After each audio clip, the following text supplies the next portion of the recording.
Hello दोस्तों, स्वागत है आप सभी का हमारे आज के वीडियो में। तो इस वीडियो में अपन आज के जो शिफ्ट वन का पेपर हुआ है उसका एनालिसिस करने वाले हैं। ठीक है, पिछले वीडियो में अपन ने देखा था 3 अगस्त के शिफ्ट वन का। तो इस वाले जो शिफ्ट है शिफ्ट वन में अपन को अच्छे खासे रिस्पॉन्स मिले, तो उसके बेसिस पे मैं आपको बताऊंगा कि पेपर की डिफिकल्टी लेवल कैसा था और किस मतलब जो सेक्शंस थे उनसे ज़्यादा क्वेश्चंस पूछे गए। तो जिस जिस हिसाब से भी स्टूडेंट्स ने टॉपिक्स को लिस्ट किया उस हिसाब से मैं आपको बता दूंगा। तो सबसे पहले अपन देखते हैं केमिस्ट्री में। तो केमिस्ट्री में यार ज़्यादातर चीज़ें एनसीईआरटी से ही थी, और जैसा कि आप देख सकते हैं रिस्पॉन्सेस के बेस पे, तो मतलब 42% के आसपास लोगों ने यही बोला है कि फिजिकल से ज़्यादा वेटेज था। तो अपन ये चीज़ कह सकते हैं। तो मतलब वैसे तो यार तीनों का लगभग इक्वल ही रहता है, बट हो सकता है कि अपन ये मान सकते हैं कि फिजिकल का जो था 40% के आसपास, देन ऑर्गेनिक 30 और इनऑर्गेनिक 30। तो ये वाला रेशियो मोस्टली रहा होगा पेपर के अंदर, ये चीज़ अपन कह सकते हैं। और साथ ही साथ कुछ स्टूडेंट्स ने ये भी कहा कि जो है फैक्चुअल क्वेश्चंस पूछे गए थे, जैसे एक दो क्वेश्चन थे जो कि एनसीईआरटी में नहीं दिए। एक क्वेश्चन मतलब बायो से रिलेटेड था, क्वेश्चन एग्जैक्ट तो नहीं पता बट माइटोकॉन्ड्रिया से रिलेटेड कुछ था। तो ये चीजें यार अपन लोग नहीं इतना पढ़ते, और पढ़ी भी होगी तो क्लास 10th के या 9th में पढ़ी होगी, तो वो चीजें अपने को याद नहीं रहती है। तो इस टाइप के क्वेश्चन अगर आपको दिख रहे हैं और पहली नजर में नहीं बने तो उसे तुरंत स्किप करें, इनमें बिल्कुल टाइम वेस्ट करने की जरूरत नहीं है। अब अपन बात करते हैं फिजिक्स में। तो फिजिक्स में ज्यादातर क्वेश्चन मतलब फॉर्मूला बेस्ड थे, और थ्योरी बेस्ड क्वेश्चंस भी पूछे गए कुछ। ठीक है ना, तो मॉडर्न फिजिक्स के अंदर थ्योरी बेस्ड क्वेश्चंस भी आए थे। और बात करें तो जो अपना क्लास 11th का था उसका वेटेज ज्यादा कहा स्टूडेंट्स ने। ठीक है, मतलब 51% के आसपास, और 50% ने ये कहा कि क्लास 12th का। तो इनके रिस्पॉन्स जो है लगभग इक्वल से ही आए। इससे अपन यही कह सकते हैं कि 11th-12th का जो है लगभग इक्वल ही था। ठीक है, तो ना ऐसा कुछ नहीं था कि 11th का ज्यादा या 12th का ज्यादा। तो अपन को प्रॉपर ध्यान देना है। बाकी अपन देखने ही वाले कि किन सेक्शन से आपको मतलब टॉपिक से कितने कितने क्वेश्चन आए, तो वो चीज एक बार और क्लियर आइडिया लग जाएगा। अब बात करूं मैं मैथ्स की, तो मैथ्स में जो है स्टूडेंट्स ने यही बोला, 70% स्टूडेंट्स ने ये बोला कि भाई 12th का जो है वेटेज वो ज्यादा था 11th से। तो अपन यही चीज पे जा सकते हैं। ठीक है, 12th का वेटेज थोड़ा ज्यादा रहा था, तो ये बोल सकते हैं कि लगभग 60% जो है वो आपका 12th का आया होगा और 40% के आसपास 11th का आया होगा। और मैथ्स का लेवल जो था वो मॉडरेट लेवल का था। ठीक है, कुछ क्वेश्चंस जो थे वो लेंदी थे, तो वो अपन को देखते से ही स्किप करने चाहिए थे। और जैसा कि मैंने आपको राउंड सिस्टम समझाया कि राउंड वन में आप इजी करिए, राउंड टू में मॉडरेट और राउंड थ्री में डिफिकल्ट, तो वो क्वेश्चंस अपन को राउंड थ्री में रखने चाहिए। तो ये इस टाइप वाले क्वेश्चन थे।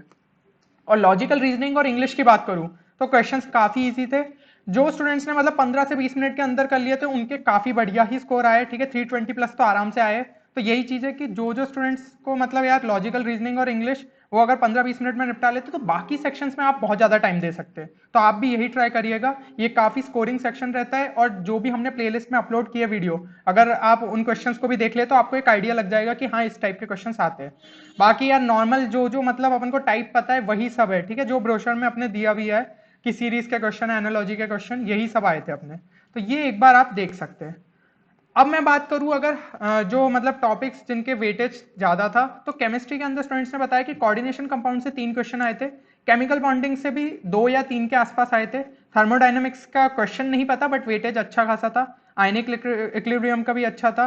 देन एटॉमिक स्ट्रक्चर का ये बोला कि फिजिक्स और केमिस्ट्री दोनों में क्वेश्चन देके गए। तो अपन जानते हैं कि मॉडर्न फिजिक्स के अंदर भी एटॉमिक स्ट्रक्चर का काफी सारा पार्ट है। तो लगभग 4 क्वेश्चन बोले स्टूडेंट्स ने, दोनों के मिला के आए। तो ये बहुत ही इंपॉर्टेंट टॉपिक हो जाता है। तो अगर आप केमिस्ट्री में उसे अच्छे से पढ़ लेंगे तो फिजिक्स में उतना पढ़ने की जरूरत नहीं है, बस एक बार रिवाइज भी करेंगे तो चीजें हो जाएगी। देन इलेक्ट्रो केमिस्ट्री का भी अच्छा खासा वेटेज था। और ऑर्गेनिक में बात करूं तो नॉमेनक्लेचर के मतलब जिन स्टूडेंट्स ने भी रिस्पॉन्स में लिखा है तो उन्होंने बोला कि 3 के आसपास क्वेश्चन आए थे। बाकी एक बार यार कमेंट सेक्शन में बता दो, क्योंकि 3 क्वेश्चन बहुत हो जाते हैं नॉमेनक्लेचर के, तो वो एक बार अपने चेक हो जाएगा कि क्या ये चीज सही थी। तो अगर 3 क्वेश्चन आए तो फिर नॉमेनक्लेचर भी काफी इंपॉर्टेंट हुआ। मतलब ऐसा अपन को देखने को मिल जा रहा है कि एक स्पेसिफिक टॉपिक भी जो है बहुत इंपॉर्टेंट हो जाता है। और जीओसी की बात करूं तो एक क्वेश्चन अपन को हाइपर कॉन्जुगेशन में देखा गया था। और जैसा कि मैंने पहले भी आपको कहा है कि नेम रिएक्शंस काफी ज्यादा इंपॉर्टेंट होती है, तो वो चीज यहाँ भी देखी गई। ठीक है, तो ये रिएक्शन आपके लिए स्वार्ट्स रिएक्शन आई थी उसके अंदर। तो इसी टाइप से सारी नेम रिएक्शंस एक बार अच्छे से याद कर लीजिए। अब अपन बात करते हैं फिजिक्स की। तो फिजिक्स में एसएचएम में 3 से 4 क्वेश्चन देखे गए, ये पिछले इसमें भी देखा गया था।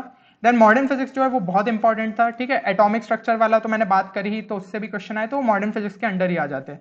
देन ईएमआई और एसी भी इंपॉर्टेंट था। मैकेनिक्स में बात करूं तो लगभग 7 से 8 क्वेश्चन का स्टूडेंट्स ने, और एक क्वेश्चन कोलिजन से रिलेटेड था, एक NLM, then centre of mass, then rotation. तो ये कुछ टॉपिक्स उन्होंने लिस्ट भी करे। तो इन सब पे आपको ध्यान रखना है। अब अपन आते हैं मैथ्स पे। तो मैथ्स में वेक्टर्स एंड 3D यार पहले भी मैं आपको बोल चुका हूँ बहुत ज्यादा इंपॉर्टेंट है। तो इससे लगभग 5 से 6 क्वेश्चन आए थे। तो 3D के अंदर दोनों ही लाइन और प्लेन दोनों से रिलेटेड क्वेश्चंस देखने को मिले।